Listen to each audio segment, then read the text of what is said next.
ಎಲ್ರಿಗೂ ನಮಸ್ಕಾರ. Topper IAS daily current affairs ಅನಾಲಿಸಿಸ್ಗೆ ಸ್ವಾಗತ. ನಾವು ಇವತ್ತು ಕನ್ನಡದಲ್ಲಿ ಪ್ರಚಲಿತ ವಿದ್ಯಮಾನಗಳ ವಿಶ್ಲೇಷಣೆಯನ್ನು ಮಾಡ್ತಾ ಇದ್ದೀವಿ.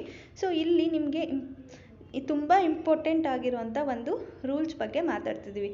ಸೊ ಈ ಒಂದು IT ಕಾಯ್ದೆ ಅಂತ ಏನಿದೆ, IT ಆ್ಯಕ್ಟ್ ಅಂಡರಲ್ಲಿ ಸೆಕ್ಷನ್ 66A ಅನ್ನೋದು ಸೆಕ್ಷನ್ 66A ತುಂಬ ನ್ಯೂಸಲ್ಲಿದೆ. ಸೊ ಇದು ನಮ್ಮ ಮೇನ್ಸ್ ಪಾಯಿಂಟ್ ಆಫ್ ವ್ಯೂವಿಂದ ಇದರಲ್ಲಿ ಏನೇನು ಫೀಚರ್ಸ್ ಇದೆ, ಇದು ಯಾಕೆ ಇಂಪಾರ್ಟೆಂಟ್ ಆಗುತ್ತೆ ಅನ್ನೋದು ನಮಗೆ ತುಂಬ ಇಂಪಾರ್ಟೆಂಟ್ ಆಗುತ್ತೆ. ಸೊ ಫಸ್ಟ್ ಥಿಂಗು ಏನಿದು ಇನ್ಫಾರ್ಮೇಷನ್ ಟೆಕ್ನಾಲಜಿ ಆ್ಯಕ್ಟ್ 2000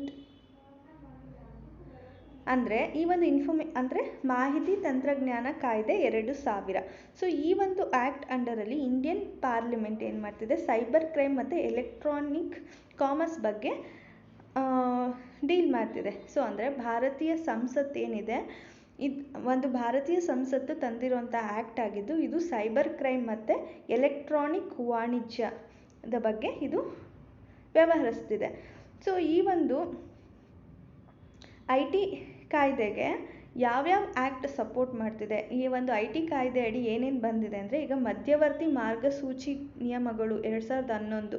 ಸೊ ಈ ಒಂದು ನಿಯಮದಲ್ಲಿ ಇರುವಂಥ ಇನ್ಫಾರ್ಮೇಷನ್ನು ಇದರಲ್ಲಿದೆ. ಮತ್ತು ಮಾಹಿತಿ ತಂತ್ರಜ್ಞಾನ ಮಧ್ಯವರ್ತಿ ಮಾರ್ಗಸೂಚಿಗಳು ಮತ್ತು ಡಿಜಿಟಲ್ ಮಾಧ್ಯಮ ನೈತಿಕ ಸಂಹಿತೆ ನಿಯಮಗಳನ್ನ ಕೂಡ ಇದರಲ್ಲಿ ಸೇರಿಸಿದ್ದಾರೆ.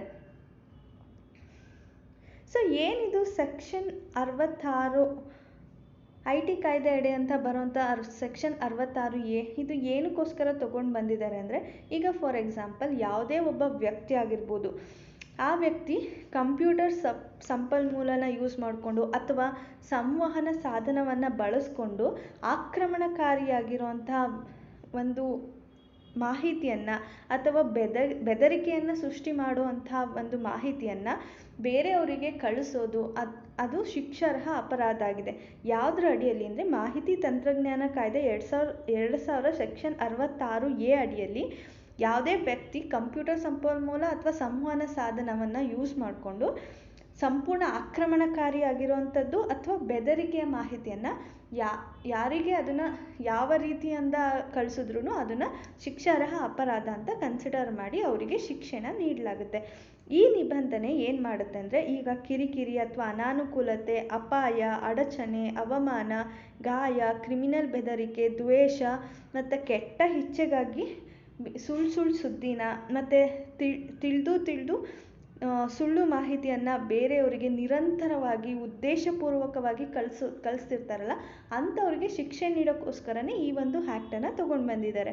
ಸೊ ಯಾವುದೇ ವಿಷಯ ಆಗಿರ್ಬೋದು, ನಮಗೆ ಗೊತ್ತಿದ್ದು ಅದು ತಪ್ಪು, ಇದರಿಂದ ವೈಲೆನ್ಸ್ ಕ್ರಿಯೇಟ್ ಆಗುತ್ತೆ, ಕಿರಿಕಿರಿ ಆಗುತ್ತೆ, ಬೇರೆಯವರಿಗೆ ತೊಂದರೆ ಆಗುತ್ತೆ ಅಂತ ಗೊತ್ತಿದ್ದು ಕಳಿಸ್ತಾರಲ್ವ, ಇದು ಶಿಕ್ಷಾರ್ಹ ಅಪರಾಧ. ಮತ್ತು ಈಗ ಫಾರ್ ಎಕ್ಸಾಂಪಲ್ ಅದನ್ನು ನಾನೇ ಕಳಿಸಿದ್ದೀನಿ ಅಂತ ಗೊತ್ತಾಗಬಾರ್ದು ಅನ್ನೋ ಉದ್ದೇಶದಿಂದ ಅದನ್ನು ಕೂಡ ಮೋಸ ಮಾಡ್ತಾರಲ್ಲ, ಸೊ ಇದು ಕೂಡ ಶಿಕ್ಷಾರ್ಹ ಅಪರಾಧ ಅಂತ ಹೇಳಿ ಕರೀತಿದ್ದಾರೆ.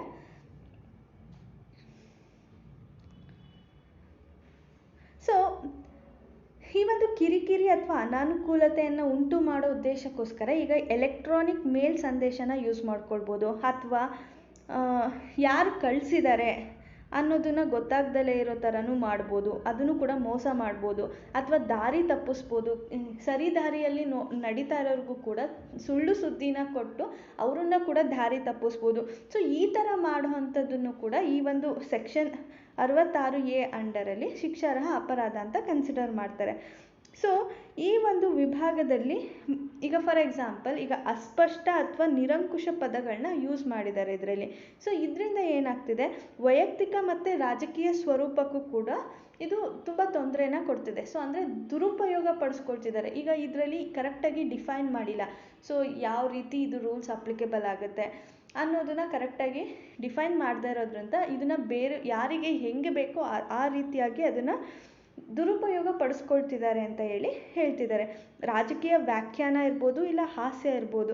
ಸೊ ಈ ಆನ್ಲೈನ್ ಭಾಷಣನ ಡಿಫ್ರೆಂಟ್ ವ್ಯೂಸಲ್ಲಿ ಅವರು ಪ್ರಿಡಿಕ್ಟ್ ಮಾಡೋದ್ರಿಂದ ಏನಾಗ್ತಿದೆ, ಅದು ಕ್ರಿಮಿನಲ್ ಪ್ರಕರಣ ಆಗ್ತಿದೆ. ಸೊ ಇದನ್ನು ಕ್ರಿಮಿನಲ್ ಪ್ರಕರಣ ಅಂತ ಈಗ ಅಲ್ಲಿರೋವಂಥ ಭಾಷಣ, ಈಗ ಫಾರ್ ಎಕ್ಸಾಂಪಲ್ ಯಾರೋ ಒಬ್ಬರು ಪೊಲಿಟಿಷಿಯನ್ನು ಭಾಷಣ ಮಾಡಿರ್ತಾರೆ ಅಂದ್ಕೊಳ್ಳಿ, ಅದನ್ನು ತಗೊಂಡು ಬೇರೆ ಥರ ಅವರು ಮಾತಾಡಿರೋಂಥ ಉದ್ದೇಶನೇ ಬೇರೆ ಇರುತ್ತೆ. ಆ ಒಂದು ವರ್ಡ್ಸನ್ನು ಇನ್ನು ಬೇರೆ ಯಾವುದೋ ಸಿಚುವೇಶನ್ಗೆ ಅಡ್ಜಸ್ಟ್ ಮಾಡಿ ಅದನ್ನು ಮಿಸ್ಕಾನ್ಸೆಪ್ಟ್ ಮಾಡಿ ಅದನ್ನು ಸ್ಪ್ರೆಡ್ ಮಾಡೋದು. ಸೊ ಇದರಿಂದ ಏನಾಗುತ್ತೆ, ವೈಲೆನ್ಸ್ ಕ್ರಿಯೇಟ್ ಆಗುತ್ತೆ, ಕಮ್ಯುನಲಿಸಮ್ ಕ್ರಿಯೇಟ್ ಆಗುತ್ತೆ, ಮತ್ತು ಜನರಲ್ಲಿ ಅಪನಂಬಿಕೆ ಉಂಟಾಗುತ್ತೆ ಸರ್ಕಾರದ ಬಗ್ಗೆ ಇರ್ಬೋದು, ಆ ವ್ಯಕ್ತಿ ಬಗ್ಗೆ ಇರ್ಬೋದು. ಸೊ ಆ ವ್ಯಕ್ತಿಗೆ ಅವಮಾನ ಮಾಡ್ದಂಗೆ ಆಗುತ್ತಲ್ವ. ಸೊ ಇದನ್ನು ನಾವು ಶಿಕ್ಷಾರ್ಹ ಅಪರಾಧ ಅಂತ ಹೇಳಿ ಕನ್ಸಿಡರ್ ಮಾಡ್ತಿದ್ದೀವಿ. ಸೊ ಅಂದರೆ ಯಾವುದೇ ಆನ್ಲೈನ್ ಕಂಟೆಂಟ್ ಇರ್ಬೋದು, ಆಫ್ಲೈನ್ ಕಂಟೆಂಟ್ ಇರ್ಬೋದು. ಸೊ ಅಂದರೆ ಯಾವುದನ್ನು ಮಿಸ್ಕನ್ಸೆಪ್ಟ್ ಮಾಡಬಾರ್ದು ಅಂತ ಹೇಳಿ ಇದರಲ್ಲಿ ಹೇಳ್ತಿದ್ದಾರೆ. ಸೊ ಈಗ ಒಂದು ಕೇಸ್ ಇದೆ, Shreya Singhal versus union of India case. So ಈ ಒಂದು ಕೇಸ್ ಅಡಿಯಲ್ಲಿ ಭಾರತದ ಸಂವಿಧಾನ ಅನುಚ್ಛೇದ ಅಂದರೆ 19(1)(a) ಅಡಿಯಲ್ಲಿ ಒಂದು ವಾಕ್ ಸ್ವಾತಂತ್ರ್ಯವನ್ನು ಉಲ್ಲಂಘಿಸುವ ಆಧಾರದ ಮೇಲೆ ಆನ್ಲೈನ್ ಭಾಷಣದ ಮೇಲಿನ ನಿರ್ಬಂಧವನ್ನು IT ಕಾಯ್ದೆ 2000 ಸೆಕ್ಷನ್ 66 ಸುಪ್ರೀಂ ಕೋರ್ಟ್ ಅಸಂವಿಧಾನಿಕ ಅಂತ ರದ್ದುಪಡಿಸಿದೆ. ಸೊ ಅಂದರೆ ಈಗ ಭಾರತದ ಸಂವಿಧಾನ ಆರ್ಟಿಕಲ್ 19(1)(a) ಅಡಿಯಲ್ಲಿ ಈ ಒಂದು ವಾಕ್ ಸ್ವಾತಂತ್ರ್ಯವನ್ನು ಎಲ್ರಿಗೂ ಕೊಟ್ಟಿದ್ದಾರೆ. ಸೊ ಅದನ್ನು ಉಲ್ಲಂಘಿಸಬಾರ್ದು, ಅದನ್ನು ಉಲ್ಲಂಘಿಸಿದ್ರೆ ಅದು ಅಸಂವಿಧಾನಿಕ ಅಂತ ಹೇಳಿ ಸುಪ್ರೀಂ ಕೋರ್ಟು ಈ ಒಂದು ಸೆಕ್ಷನ್ 66(a)ನ ಈ ಒಂದು ವಾಕ್ ಸ್ವಾತಂತ್ರ್ಯವನ್ನು ಉಲ್ಲಂಘಿಸೋದಕ್ಕೆ ಎಕ್ಸೆಪ್ಷನ್ ಅಂತ ಏನು ಕೊಟ್ಟಿದ್ರು, ನಿರ್ಬಂಧ ಅಂತ ಏನು ಕನ್ಸಿಡರ್ ಮಾಡ್ತಿದ್ರು ಅದನ್ನು ರದ್ದುಗೊಳಿಸಿದೆ. ಸೊ ಇದು 66(a) ವಾಕ್ ಸ್ವಾತಂತ್ರ್ಯಕ್ಕೆ ನಿರ್ಬಂಧ ಆಗಲ್ಲ ಅಂತ ಹೇಳಿ ಸುಪ್ರೀಂ ಕೋರ್ಟ್ ಹೇಳ್ತಿದೆ. ಮತ್ತು ಅನುಚ್ಛೇದ 19(2)ರ ಅಡಿಯಲ್ಲಿ ವಾಕ್ ಸ್ವಾತಂತ್ರ್ಯದ ಮೇಲೆ ಇದು ಸಮಂಜಸವಾದ ನಿರ್ಬಂಧ ಅಲ್ಲ ಅಂತ ನ್ಯಾಯಾಲಯ ಹೇಳಿದೆ. ಸೊ ನಮಗೆ ಗೊತ್ತು ಸ್ವತಂತ್ರ ಅಂದರೆ ಏನು, ನಮಗೆ ಗೊತ್ತಿದೆ. ಫ್ರೀಡಮ್ ಆಫ್ ಸ್ಪೀಚ್ ಇರ್ಬೋದು, ಫ್ರೀಡಮ್ ಆಫ್ ಅಸೆಂಬಲ್ ಇರ್ಬೋದು, freedom of residence, freedom of property, freedom of movement, freedom to form association. ಅಂದರೆ ಇದೆಲ್ಲ ಫಂಡಮೆಂಟಲ್ ರೈಟ್ಸ್, ಅಂದರೆ ಮೂಲಭೂತ ಹಕ್ಕುಗಳು. ನಮಗೆ ಮಾತಾಡೋ ಹಕ್ಕಿದೆ, ನಮಗೆ ಒಂದು ಸಂಸ್ಥೆಯನ್ನು ಕಟ್ಟುವಂಥ ಹಕ್ಕಿದೆ, ನಮ್ಮ ದೇಶದಲ್ಲಿ ಫ್ರೀಯಾಗಿ ಮೂವ್ ಆಗುವಂಥ ಹಕ್ಕಿದೆ, ಅಂದರೆ ಒಂದು ಸ್ಥಳದಿಂದ ಮತ್ತೊಂದು ಸ್ಥಳಕ್ಕೆ ಚಲಿಸುವ ಹಕ್ಕಿದೆ, ಮತ್ತು ಯಾವುದೇ ಒಂದು ಪ್ರೊಫೆಷನ್ನ ಪ್ರಾಕ್ಟೀಸ್ ಮಾಡೋವಂಥ ಹಕ್ಕಿದೆ. ಸೊ ಈ ಎಲ್ಲ ಒಂದು ಹಕ್ಕುಗಳು ನಮಗೆ ಮೂಲಭೂತ ಹಕ್ಕುಗಳಾಗಿದೆ. ಯಾರಾದರೂ ಇದನ್ನು ವಿರೋಧಿಸಿದ್ರೆ, ಇದಕ್ಕೆ ಏನಾದರೂ ತೊಂದರೆ ಮಾಡಿದ್ರೆ ನಾವು ಸುಪ್ರೀಂ ಕೋರ್ಟಿಗೆ ಹೋಗುವಂಥ ಹಕ್ಕು ಕೂಡ ನಮಗಿದೆ. ಇದನ್ನು ಕಾನ್ಸ್ಟಿಟ್ಯೂಷನ್ನೇ ಕೂಡ, ಅಂದರೆ ಸಂವಿಧಾನನೇ ನಮಗೆ ಈ ಒಂದು ಹಕ್ಕುಗಳನ್ನ ಪ್ರೊವೈಡ್ ಮಾಡಿದೆ. ಸೊ ನಾವೀಗ ಫಸ್ಟು ಈ ಸ್ವತಂತ್ರ ಅಂದರೆ ಏನು ಅಂತ ತಿಳ್ಕೊಳ್ಳೋಣ. ಈ ಸ್ವತಂತ್ರನ ಎಲ್ಲಿ ಕೊಟ್ಟಿದ್ದಾರೆ ಅಂತ ನಾವು ಆಲ್ರೆಡಿ ಸಂವಿಧಾನನೇ ನಮಗೆ ಸ್ವತಂತ್ರನ ಕೊಟ್ಟಿದೆ. ಸೊ ಹಾಗಾಗಿ ಸ್ವತಂತ್ರ ಅಂದರೆ ಏನು ಅಂತ ಫಸ್ಟ್ ತಿಳ್ಕೊಳ್ಬೇಕು. ಸ್ವತಂತ್ರ ಅಂದರೆ ಒಬ್ಬರ ಜೀವನದ ವಿಧಾನ. ಈಗ ನಾವೇ ಆಗಿರ್ಬೋದು, ನಾವು ಯಾವ ರೀತಿ ಜೀವನ ಮಾಡ್ತಿದ್ದೀವಿ, ನಮ್ಮ ನಡವಳಿಕೆ ಹೇಗಿದೆ, ರಾಜಕೀಯ ದೃಷ್ಟಿಕೋನಗಳ ಮೇಲೆ ಇದು ಡಿಪೆಂಡ್ ಆಗುತ್ತೆ. ಈಗ ಫಾರ್ ಎಕ್ಸಾಂಪಲ್, ಈಗ ರಾಜಕೀಯ ವ್ಯಕ್ತಿಗಳು ನಮ್ಮ ಮೇಲೆ ಅಧಿಕಾರವನ್ನು ಹೇರ್ತಾ ಇರ್ಬೋದು, ನಿಯಂತ್ರಣನ ಮಾಡ್ತಾ ಇರ್ಬೋದು, ದಬ್ಬಾಳಿಕೆ ಮಾಡ್ತಿರ್ಬೋದು. ಸೊ ಇದನ್ನೆಲ್ಲ ನಿರ್ಬಂಧ ಮಾಡೋದೇ ಸ್ವಾತಂತ್ರ್ಯ. ಯಾರು ಕೂಡ ನಮ್ಮ ಮೇಲೆ ದಬ್ಬಾಳಿಕೆ ಮಾಡೋ ಹಾಗಿಲ್ಲ, ನಾವು ಮಾಡೋವಂಥ ಕೆಲಸಗಳಿಗೆ ನಿರ್ಬಂಧಗಳನ್ನು ಹೇರೋ ಹಾಗಿಲ್ಲ. ನಾವು ಒಂದು ಸಮಾಜದೊಳಗೆ ಎಲ್ಲರಂತೆ ಮುಕ್ತವಾಗಿ ಜೀವನ ಮಾಡುವಂಥ ಸ್ಥಿತಿಗೆ ನಾವು ಸ್ವತಂತ್ರ ಅಂತ ಕರಿತೀವಿ.